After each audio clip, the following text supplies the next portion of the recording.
ایک दिन हज़रत उमर बिन ख़त्ताब मदीना की गलियों में मामूल के मुताबिक गश्त कर रहे थे ताकि लोगों के हालात मालूम करें। रात का वक्त था, हर तरफ खामोशी छाई हुई थी। अचानक उन्हें एक घर से बच्चों के रोने की आवाज़ सुनाई दी। हज़रत उमर दरवाजे के करीब गए और अंदर से एक औरत की आवाज़ आई जो बच्चों को दिलासा दे रही थी। उन्होंने दरवाज़ा खटखटाया और पूछा, ए अल्लाह की बंदी, बच्चे क्यों रो रहे हैं? औरत बोली, मेरे अमीर, बच्चों के पास खाने को कुछ नहीं है। मैं पानी में पत्थर उबाल रही हूं ताकि वो समझे कि खाना पक रहा है और सो जाए।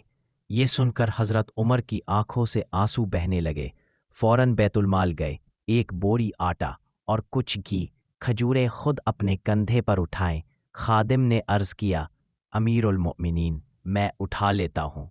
हज़रत उमर ने फरमाया, क्या तुम क़यामत के दिन मेरा बोझ उठाओगे? नहीं, ये मेरा फ़र्ज़ है।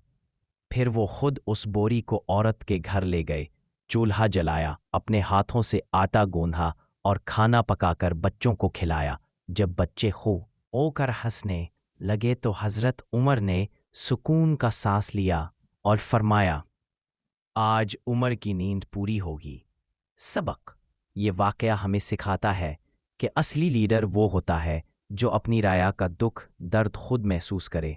अदल, खिदमत और आजिज़ी, यही हज़रत उमर की खिलाफत की बुनियाद थी।